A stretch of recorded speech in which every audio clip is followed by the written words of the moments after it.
hustlers. Thanks for tuning in to Hustle with Holly. I'm Holly Brink, your host, and today is a Zoom call that I had with EXP Realty agent John Ruckman, and he is a BPO REO specialist. So before we dive into the call, BPO stands for Broker Price Opinion.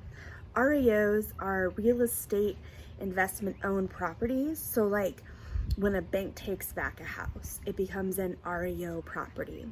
And then I believe in the call, we also discuss short sales. So we also discuss short sales, and that a short sale, for those of you that are new agents, is not a literal short sale. In fact, they can be one of the longest transactions you'll ever be a part of. What a short sale means is that you sell the house at a loss. So just for easy math, a seller may owe $100,000 on a home, but the home is only worth $80,000. So if they want to sell it for 80, they have to get permission from the bank to sell it at a loss or a short sale. And then if there's multiple lenders, it can take longer because one lender may want, 50,000 of that, and the other lender wants, the other. So they have to come to terms on that. As the market shifts, we're anticipating seeing an increase in needing BPOs, broker price opinions, more REO listings, properties that have been taken back by the bank, for example, as well as homes that are owned by people who purchased tax liens, meaning people did not pay their homeowners taxes for 2, 3, 4, 5 years, and also short sales, people that are going to try to short sale with permission of the bank before it gets to the foreclosure process. So thanks for tuning in. Check this out. John's going to go into detail on his 90-day plan and how you can get started and break into BPOs. All right. So we are live. So Holly Brink with EXP Realty, and I've got John Ruckman here with me from Maryland. Also from EXP too. Yes, an EXP agent, mentor, and a foreclosure specialist. So he's going to tell us all about BPOs, how to get started, what to expect, and that sort of stuff. So let's take it away. A little bit about myself. I am a full-time professional working class actor. That wasn't a joke. So I've been on TV and all that, but to offset that, because you don't always make money, I became a realtor. My wife had gone through the class a couple of years before I got my license. And one of the first things I stumbled across was BPOs. And how that happened is everybody has a mentor and a coach. I had a guy who was listing hundreds of REO properties. I'm like, well, how did you do that? Especially since the banks are so closed-minded when it comes to getting a hold of them. They don't really want to talk to anybody. And he just simply said, hey, start doing BPOs.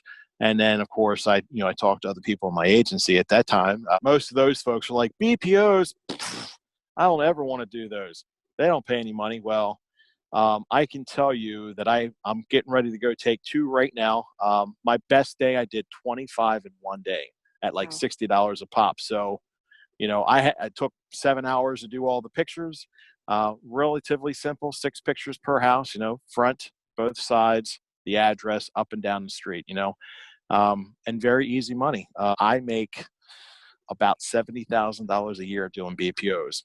Now, the good news about that is, with what's going on right now during the quarantine, okay, I know, because I'm so involved in the marketing, evaluations of market, that model, but I know that the next market coming up is going to be inundated with short sales and foreclosures. Right. And the best way to get in front of that is when you do BPOs, okay, this is an insider. Don't tell everybody I said this, okay, right. And I'll deny it if anybody ever says it. Okay, our secret.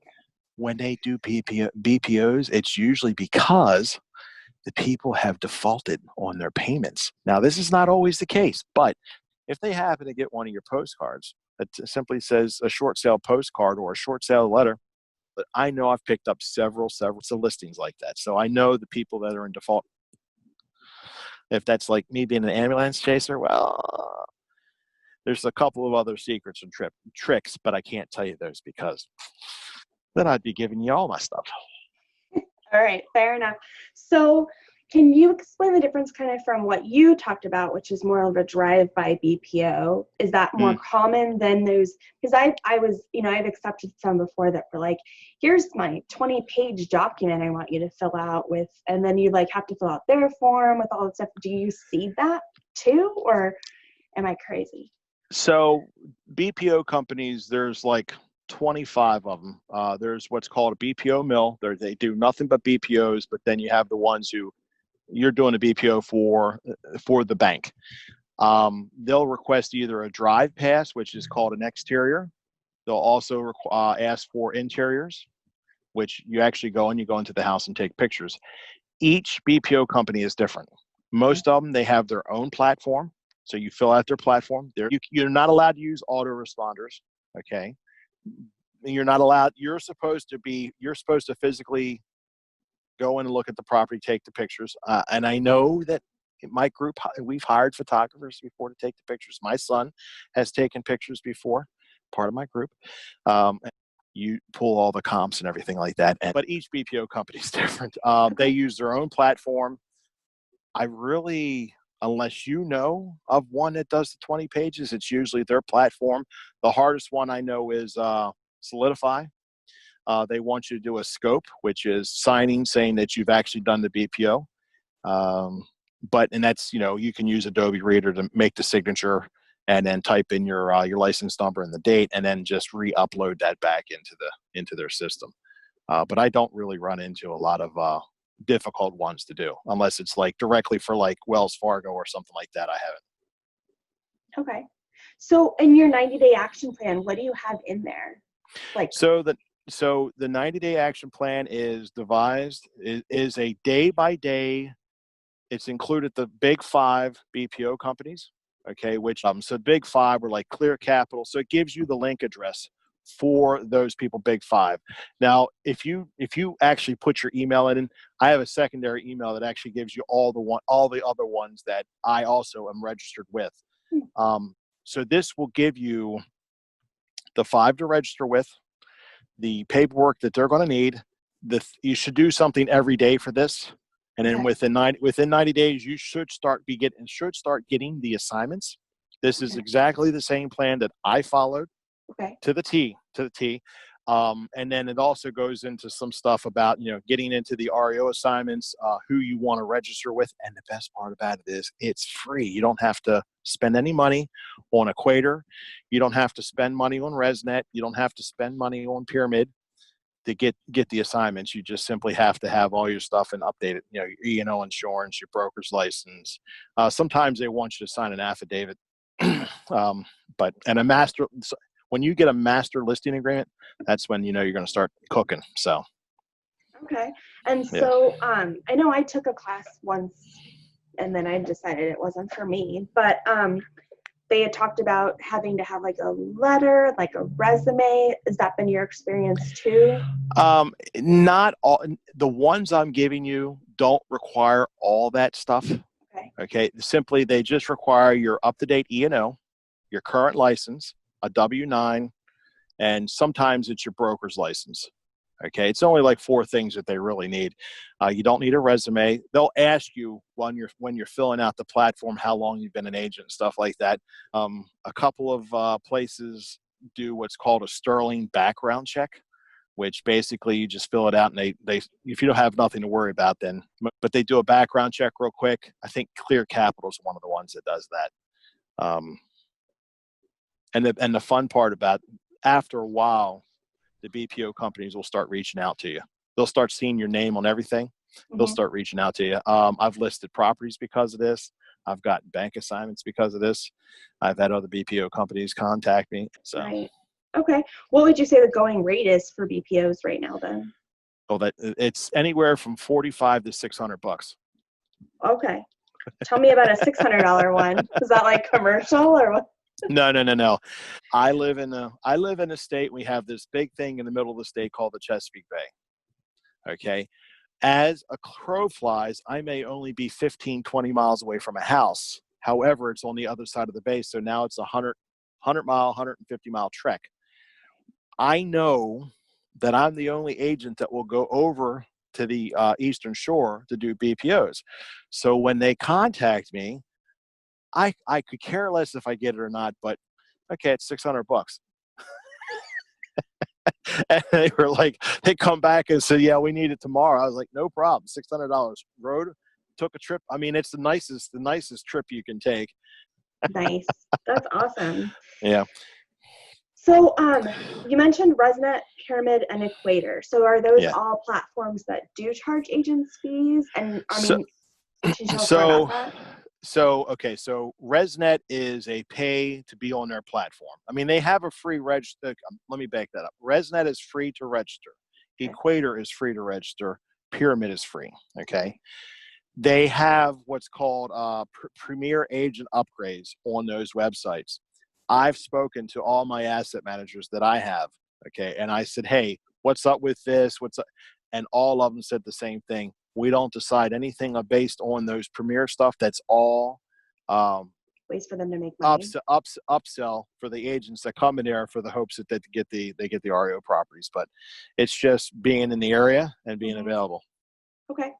So. And then I remember one time I was doing research, and it was like when you get some of these listings, do they want you to put the utilities in your name and Yes. pay for stuff? So an agent does have to be prepared for that, but then you get reimbursed at closing, or how does that work? Okay. Okay. So if the REO, okay, so the thing about REOs is that there are biweekly inspections. You have to go, and this works because you'll get a squatter in there. And if you get a squatter in there, you can't get them out. They got to be evicted. Okay. But you do biweekly inspections. The best way I know is, again, when you go and do the initial inspection of the house, introduce yourself to a couple of the houses around the house and say, listen, this is my business card. I need your help. If you see anybody in there other than myself, or lights on in the middle of the night, or just any activity at all, call me right away. This worked for me, and I got a story about this too. This worked for me. I get a phone call late Friday night, okay, and the guy calls me and says, I think there's somebody in your house. Go down there. Sure enough, somebody's in the house. They go, oh yeah, we just listed it from we just leased it from so and so. I'm like, nobody's got this but me. Nobody could lease it. They showed me a lease, but it wasn't signed. I called the police.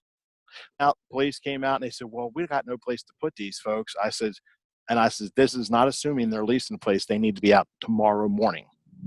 And so they were out. But yeah, you got to do biweekly inspections.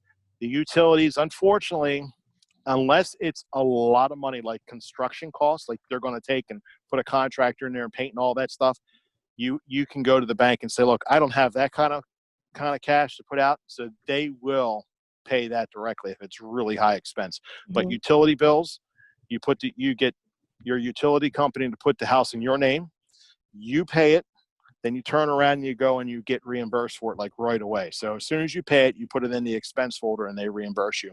Okay. Usually I have grass cutting services. I have contractors. Something needs to be done. Rekeying's like $200. Go out and change the doorknob on a house. It's $200. Grass cutting service. I had my kid going out and cutting the grass. He made a couple bucks, That makes sense. There's always, so it doesn't make sense to hire everybody. These expenses come out of my pocket. I get reimbursed from the bank, but unfortunately you do have to have a couple of bucks to do that. Okay. So, so would you recommend that people take some of the short sale foreclosure classes and certifications, or do you think your 90-day action plan, or do you offer some kind of training? Like what you need to do? Because I get asked the questions all the time, I actually have a platform, www.mission2mindset.com. Okay. This is a platform. It offers a lot of free stuff that I use for all this. Okay. It offers the free 90-day action plan.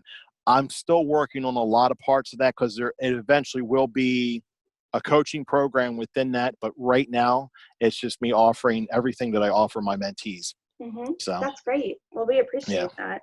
Yeah, no problem. So do you think that if an agent's really serious about this, they should take the certification classes, or should they wait? Does it give them an edge or just more knowledge? Sales, CDPE taught me how to do that. And then just doing repetition, I've known, instead of 100 pages, it's now 240 pages with all the hardship letter and the bank statements and the taxes and all that stuff. So. Wow. I know with a lot of newer agents, this all sounds like blah, blah, blah, blah. It really is. It really does. It really does. So, but anytime you can take a class, I mean, EXP has a lot of great online classes. A lot of the icon agents are teaching different things. Anytime you can take a class to make you better at being able to speak intelligently about something, that's always a plus. It's always a plus. Not to mention, I can't tell you. I've taken many a seminar. What I mean by seminar, I mean I've lost so much money over my lifetime as being a realtor because of stuff I don't know. So you want to protect yourself. It's worth the investment of your time and it money really is. sometimes, so. It really is. It really is. Awesome. Well, any parting notes or thoughts or? Go and take a look at 5 different houses a day. Get yourself updated on the market, what the market's doing. Well, what better way of doing that? You get paid to go in and take the BPOs.